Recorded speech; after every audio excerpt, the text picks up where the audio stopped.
बाबा यागा और ज़मोरी शेख।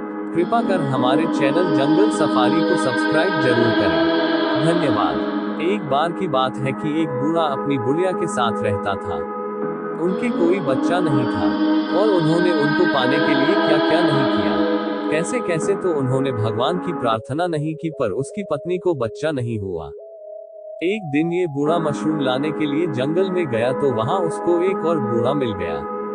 उसने पहले बूढ़े से कहा, मैं जानता हूँ कि तुम क्या सोच रहे हो। तुम बच्चों के बारे में सोच रहे हो। जाओ तुम अपने गांव वापस चले जाओ और एक एक छोटा अंडा सब घरों से इकट्ठा कर लो। उन सब के ऊपर एक मुर्गी बिठा दो और फिर देखना कि उसमें से क्या निकलता है। उसने घर आकर ऐसा ही किया। 2 हफ्ते बाद वे दोनों उसे देखने गए तो उन्होंने देखा कि उन अंडों में से 2 बच्चे निकल आए हैं। उन्होंने उनको फिर देखा तो देखा कि उनमें से 40 बच्चे तो ठीक और तंदुरुस्त हैं, पर एक कुछ कमजोर है। बूढ़े ने उन सबको तो नाम दे दिए, पर आखिरी वाले बच्चे के लिए उसके पास कोई नाम नहीं बचा तो उसको उसने नाम दे दिया ज़मोरी शेख। उनके ये बच्चे दिनों से नहीं बल्कि घंटों से बढ़ने लगे। वे सब बहुत जल्दी बड़े हो गए और उन्होंने काम करना और अपने माता पिता की सहायता करना भी शुरू कर दिया।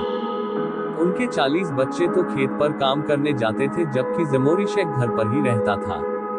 जब फसल काटने का मौसम आया तो उन 40 बच्चों ने भूसे के ढेर बनाने शुरू कर दिए और 1 हफ्ते में ही सारा अनाज कट गया। अनाज काट कर वे वापस घर आ गए, लेट गए और जो कुछ उनके हिस्से का भगवान ने उनको दिया था वह खाकर सो गए। बूढ़े ने उनकी तरफ देखा और बोला, छोटा और हरा दूर जाता है, गहरी नींद सोता है और काम अधूरा छोड़ता है। ये सुनकर ज़मोरी शेख बोला, आप जाइए और देखिए तो ओ पिताजी। सो बूढ़ा खेतों पर गया। वहां उसने 40 ढेर लगे देखे तो उसके मुंह से निकला, अरे वाह, ये तो मेरे 40 बच्चों ने किया है। देखो तो ये सब उन्होंने 1 हफ्ते में ही कर दिया है। अगले दिन वह उसी जगह फिर गया ताकि वह अपनी चीज की प्रशंसा कर सके तो उसने देखा कि वहां से तो एक ढेर गायब है।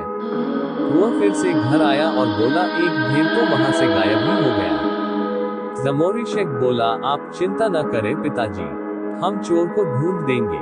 मुझे 100 रूबल दीजिए और मैं आपका ये काम कर दूंगा। ज़मोरी शेख अपने पिता से पैसे लेकर तब एक लोहार के पास गया और उससे एक जंजीर बनाने के लिए कहा। जब जंजीर बन गई तो वह उसने अपने चारों तरफ लपेट ली, पर जैसे ही उसको खींचा तो वह टूट गई। सो लोहार ने उसके लिए फिर एक और जंजीर बनाई। वह दूसरी जंजीर भी उसने अपने शरीर के चारों तरफ लपेटी तो वह भी टूट गई। तब लोहार ने एक तीसरी जंजीर बनाई। ये पहली वाली जंजीरों से 3 गुना मजबूत थी। यह नहीं टूटी। ये जंजीर लपेटकर वह अपने खेत में जा पहुंचा और एक भूसे के ढेर में जाकर बैठ गया। आधी रात को अचानक एक तूफान आया। समुद्र उफनने लगा। एक अजीब सी बूढ़ी घोड़ी समुद्र में से बाहर निकली और भूसे के एक ढेर के पास पहुंची और उसे खाना शुरू कर दिया। ज़मोरी शेख अपने ढेर से बाहर निकला, जंजीर उसके गले में डालकर उस पर बैठ गया। घोड़ी तुरंत ही वहां से घाटियों से होकर पहाड़ियों के ऊपर भाग निकली। वह बहुत हिली डुली, पर वह अपने सवार को अपने ऊपर से गिरा नहीं सकी। आखिर वह रुक गई और आदमी की आवाज में बोली, ओ भले नौजवान, अब तुम मुझ पर सवारी कर सकते हो। तुम मेरे बच्चों के भी मालिक बन सकते हो। उसके बाद वह समुद्र में होकर हिनहिनाती हुई वहां से भाग चली। समुद्र खुल गया और उसमें से 41 घोड़े के बच्चे निकल आए। वे सब बहुत ही बढ़िया घोड़े थे, एक से बढ़कर दूसरा, दूसरे से बढ़कर तीसरा। तुम सारी दुनिया में घूम आओ, पर वैसे घोड़े तुम्हें कहीं नहीं मिलेंगे। अगली सुबह बूढ़े ने अपने घर के दरवाजे पर हिनहिनाने की आवाज सुनी तो वह ये सोचने लगा कि यह आवाज कैसी है। उसने दरवाजा खोला तो देखा कि दरवाजे पर तो उसका बेटा ज़मोरी शेख बहुत सारे घोड़ों के साथ खड़ा था। वह चिल्लाया, बहुत अच्छे बेटा। फिर वह अपने दूसरे बेटों से बोला, जाओ, अब तुम्हारी शादी का समय हो गया।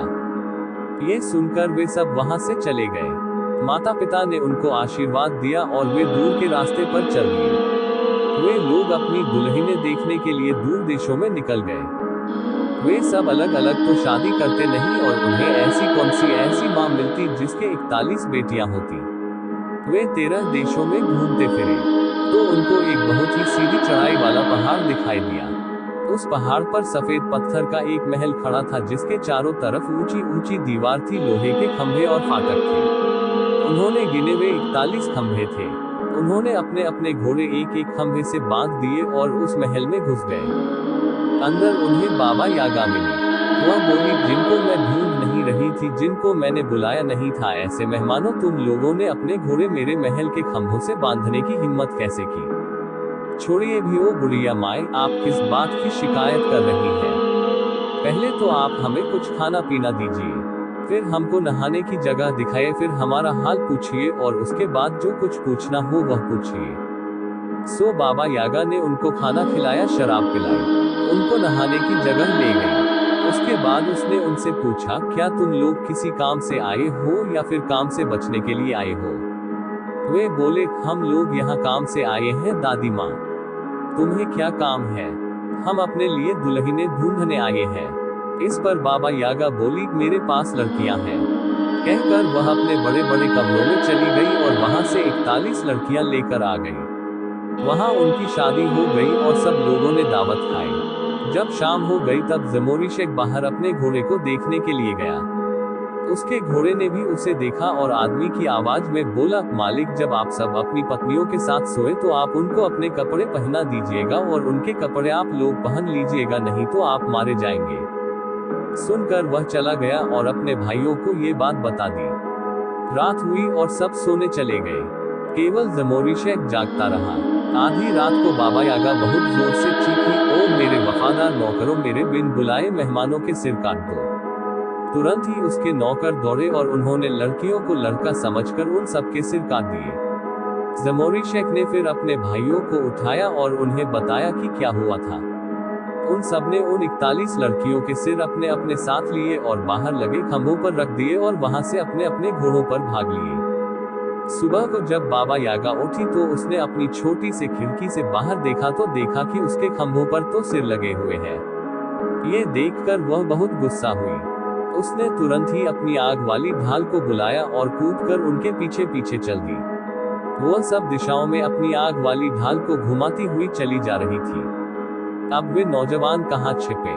उनके सामने था नीला समुद्र और उनके पीछे थी बाबा यागा। वह अपनी उस आग वाली ढाल से अपने रास्ते में आती सब चीजों के जलाती चली आ रही थी, इसलिए उनको भी मर जाना पड़ जाता। पर ज़मोरिशेक एक होशियार आदमी था। वह बाबा यागा का रुमाल लेना नहीं भूला था। उसने वह रुमाल अपने सामने हिलाया कि सारे उत्तरी समुद्र के ऊपर एक पुल बन गया। सब नौजवान सुरक्षित रूप से उस समुद्र के पार उतर गए। उसके बाद ज़मोरिशेक ने वही रुमाल अपने बाने हाथ की तरफ हिलाया तो वह पुल गायब हो गया। अब बाबा यागा उस समुद्र को पार नहीं कर सकी तो उसको वहां से वापस जाना पड़ा। सब भाई लोग सुरक्षित